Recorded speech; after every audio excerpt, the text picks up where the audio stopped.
Hai sobat, kembali lagi bersama Ekstrada di Cerita Film. Terima kasih sudah klik video ini. Ekstrada doakan semoga kita semua sehat dan sukses. Pada kesempatan kali ini, Ekstrada akan menceritakan sebuah film yang berjudul.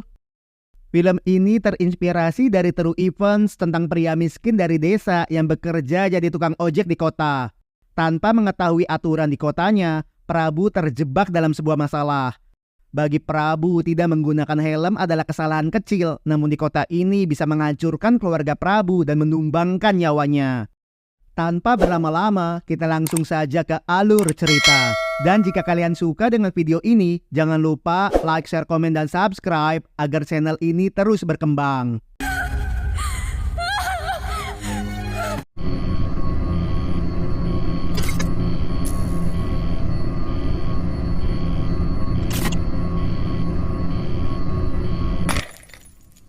Film ini dimulai di kota Nagar, Provinsi Chennai, India Selatan pada tahun 2018. Di waktu weekend, terlihat beberapa ojek online sedang kumpul dan makan siang bersama. Kebanyakan dari mereka berasal dari desa yang mengadu nasib ke kota. Di saat sedang makan, Prabu nampak kesal karena mendapatkan orderan. Nomor 43. Karena aturan tidak ketat, beberapa pengendara roda 2 banyak yang tidak menggunakan helm. Dengan jutek, Prabu menginfokan bahwa orderan makan dari Indu adalah penghasilan satu hari Prabu. Ternyata yang memesan adalah istri dari Prabu. Sebagai pasangan yang baru menikah dan pindah, Indu nampak kesepian karena di saat weekend pun Prabu selalu bekerja dan pulang malam. Merasa bersalah, Prabu meminta maaf dan mengajak Indu untuk bercocok tanam. Koma. Indu adalah lulusan sarjana dan Prabu hanya tamatan STM. Mereka menikah dan pindah ke kota karena keluarga mereka tidak merestui.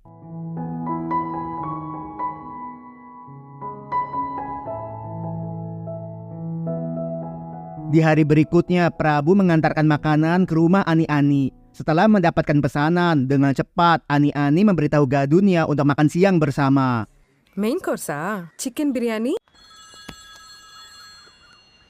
Kemudian sebagian hasil kerja Prabu disetorkan kepada pemilik travel sebagai tabungan pembuatan pizza.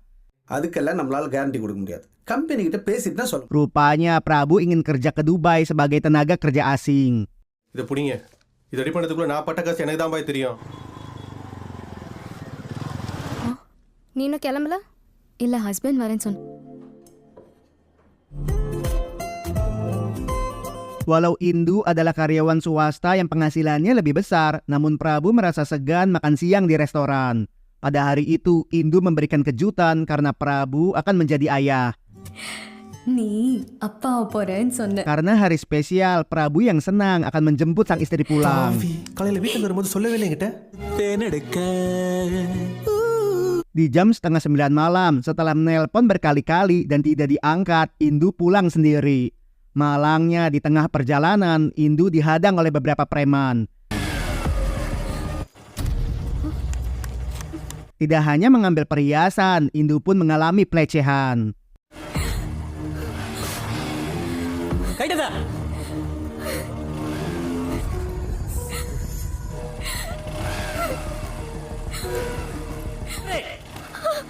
என்ன இருக்குன்னு பாறா.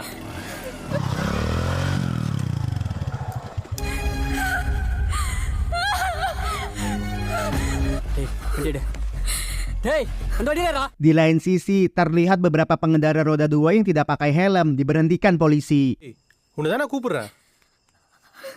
Sebagai tanda damai, warga lokal memberikan 50 hingga 100 ribu rupiah. Sesampainya di rumah, mendengar cerita Indu, Prabu yang emosi langsung gaspol mencari preman. தம்பி ரொம்ப வயசான காரணமா சொல்றேன். ஃப்ரெஷ்ஷா தான் யோசிச்சு. Naasnya Prabu terkena razia. Dengan menahan marah, Prabu menunjukkan SIM dan STNK. Walau suratnya lengkap, polisi tetap menahan motor Prabu karena tidak pakai helm. போ அப்படி போய் வண்டி ஓரமா நிறுத்திட்டு வா. Sebagai pendatang dari desa, Prabu tidak mengetahui budaya damai dengan polisi. எல்லா பேப்பர்ஸும் நான் வச்சிருக்கேன். ஹெல்மெட் போடாததுக்கு ஃபைன் கட்டுறேன். என்ன ஃபைன் சொல்லுங்க சார், நான் கட்டுறேன். Melihat kondisi Indu, Inspektur Kana yang datang meminta kupu-kupu malam yang dibawa Prabu untuk menunjukkan identitasnya. ஓரமா நிக்கிறத பார்க்கும்போது ஒய்ஃபோட வரும்போது என்ன குஷ்டு வரும்ல sir? Prabu yang tidak terima menganggap Kana adalah germo dari para preman yang telah mengganggu istrinya. Di kota Nagar, kata germo sangat kasar untuk diucapkan. Akibat hal itu, Kana pun menangkap Prabu. Sesampainya di kantor, Kana memberikan pelajaran.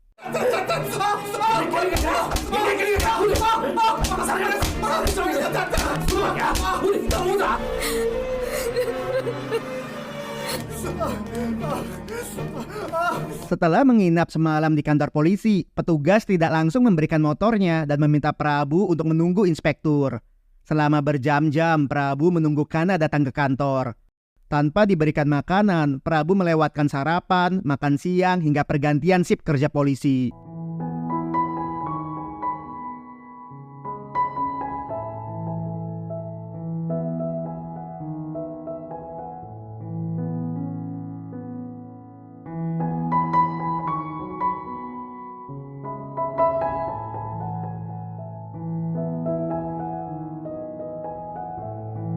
Indu yang khawatir meminta Prabu untuk mengikhlaskan dan segera pulang. Sebagai pria desa yang memegang erat prinsip kehormatan, Prabu akan pulang setelah motornya kembali. Bagi Prabu, motor tersebut didapat dari hasil jeripayah.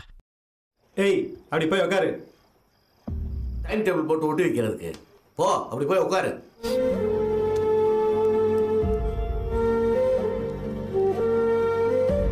Di jam 10 malam, ketika Kana datang, Prabu mengakui kesalahannya dan minta maaf kepada kepolisian. Sorry sir.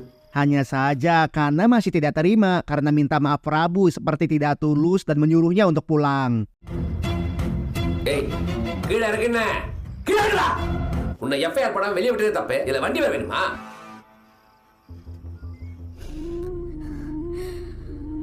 Mendengar cerita Prabu sebagai teman, Satis menginfokan lebih baik dirampok preman daripada berurusan dengan polisi.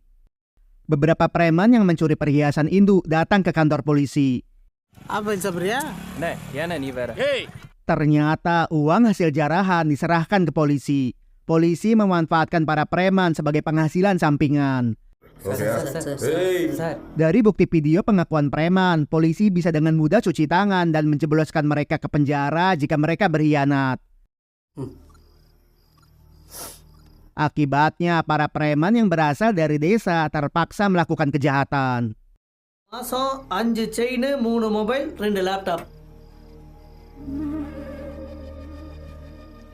Di saat polisi akan menutup warung kaki lima, dengan cepat pemilik warung memberikan 5 bungkus nasi goreng agar bisa diizinkan lebih lama berdagang. Correct தானே? ஆமாண்ணா.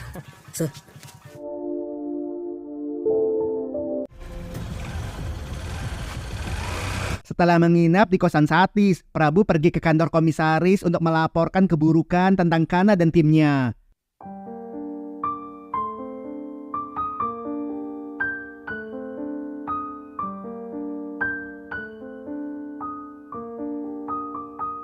Di kantor Kana, Muruges yang iba dengan Prabu menyarankan untuk menyerahkan motornya. Jika Kana mendapatkan penilaian buruk karena kasus Prabu, Muruges khawatir jabatan asisten komisaris akan direbut oleh inspektur dari kantor lain. இல்லை சார், உங்கள் நல்லதுக்கு தான் சார் சொல்கிறேன். அதான் பையன் அப்பனை கொண்டான். Sebagai asisten komisaris sekaligus teman seangkatan Kana, Sekar meminta Kana untuk menyelesaikan masalah Prabu. Jika komisaris sampai mengetahuinya, maka Kana tidak akan naik jabatan dan akan dipindahkan ke pedalaman. Commissioner ஆஃபீஸ்க்கு வந்து உண்மையிலே கம்ப்ளைண்ட் கொடுப்பான். Prabu yang datang kembali dan ingin mengambil motornya, sebagai polisi junior, Satya meminta Prabu untuk masuk. Alih-alih memaafkan, justru Kana begitu marah dan emosi. Tanpa pikir panjang, mereka langsung memberikan pelajaran.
Di hari yang baru, pengacara Indu mengancam akan melaporkan ke pengadilan jika Prabu tidak dibebaskan.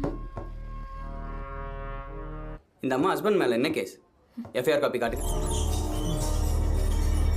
யோ அந்த FIR book எதுவும் சொல்றல சார் நீ பயப்படாதம்மா அதெல்லாம் ஒன்றும் பண்ண மாட்டாங்க Mendengar Kana bisa memenjarakan Prabu selama bertahun-tahun karena melawan polisi, tidak pakai helm dan lain-lain, Indu yang ketakutan minta maaf dan tidak akan memperpanjang kasusnya.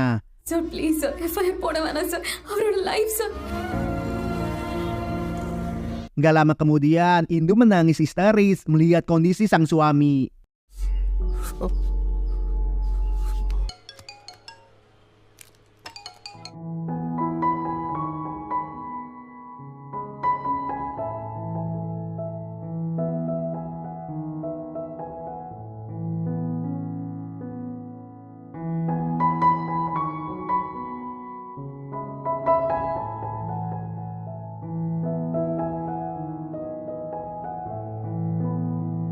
Setelah dibebaskan, Prabu butuh waktu untuk bisa hidup seperti biasa.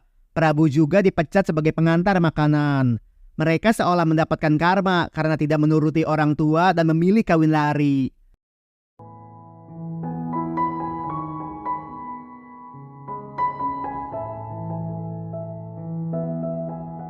Sebagai sang istri, Indu mencoba menenangkan dan memberikan semangat. சரி விடு பார்த்துக்கலாம்.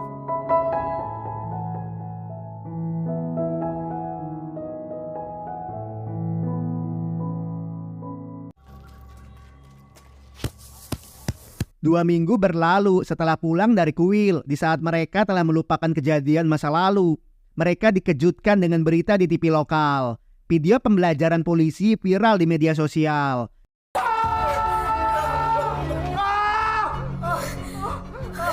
பிரத்யோக காட்சியை நேயர்கள் தற்போது காணலாம் போன்ற சமூக வலைதளங்களில் வேகமாக பரவி வருகிறது. Indu yang terguncang hanya bisa menangis melihat berita Prabu.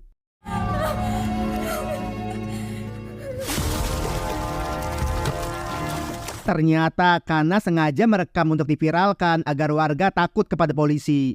Bagi Kana, seorang penjahat tidak bisa berpikir seperti polisi, tapi polisi bisa berpikir seperti penjahat. போலீஸ்னா பயம் வரணும். டேய் வாங்கடா.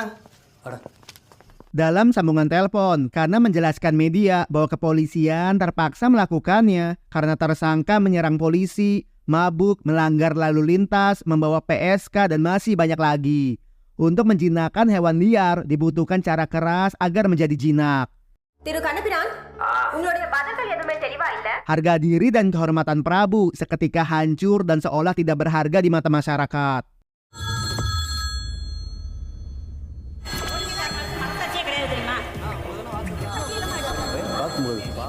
Akibat berita tersebut, Indu pun mengalami keguguran. பாப்பா போச்சு. ஸ்டேட்மெண்ட் 161ல இதான்டா இருக்கு. சார் கணக்கு தப்பு sir. Prabu menenangkan dan berniat meninggalkan negaranya dan mulai hidup baru di Dubai. Setelah uang tabungan bisa terkumpul, Prabu emosi karena kantor polisi di dekat rumahnya menyuruh Prabu untuk meminta surat izin membuat paspor di kantor Kana yang bukan wilayahnya.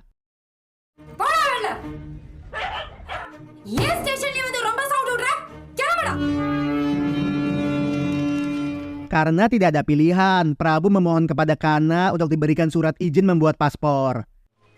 ஓஹோ Dengan meremehkan, Kana akan membuatkan jika Prabu menandatangani surat pernyataan bahwa ucapan Kana di media adalah fakta.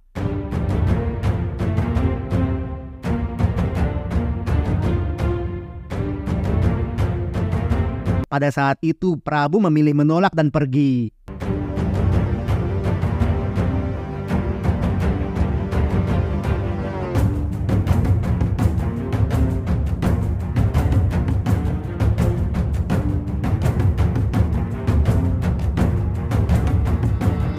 Sebelum pulang, Prabu teringat semua kejadian yang telah dialami.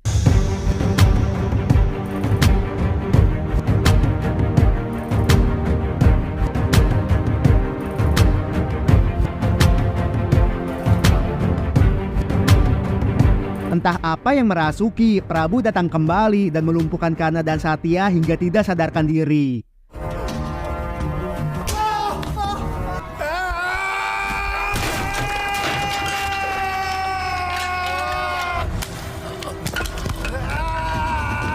பாயா பேசுற இருக்குடா உனக்கு sir.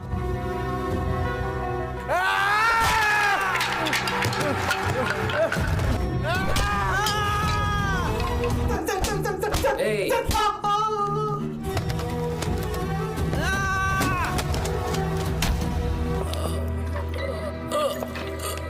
Tim kepolisian dengan cepat menghentikan Prabu dan mengurungnya.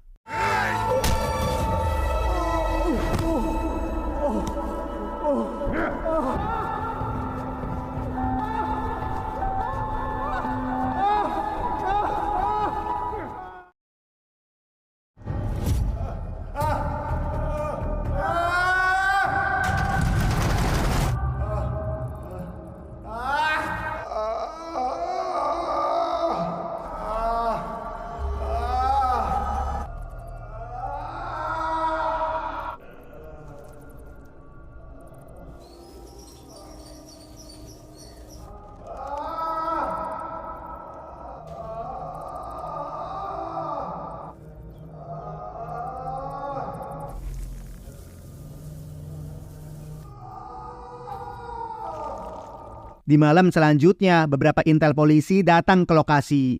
Asisten inspektur memberitahu bahwa Kana dan Satya masih koma di rumah sakit. நீங்க என்ன மயிரை பிடிங்கிட்டு இருந்தீங்களா? Sorry sir. Kemudian di tengah malam, secara diam-diam mereka memindahkan Prabu. நிமிஷத்தில் வந்துடும் அப்படியா? சரி, அவரோட ஸ்பாட் எங்கன்னு தெரியல. தெரியும். கிரி எங்க இருக்கான்னு கேளு.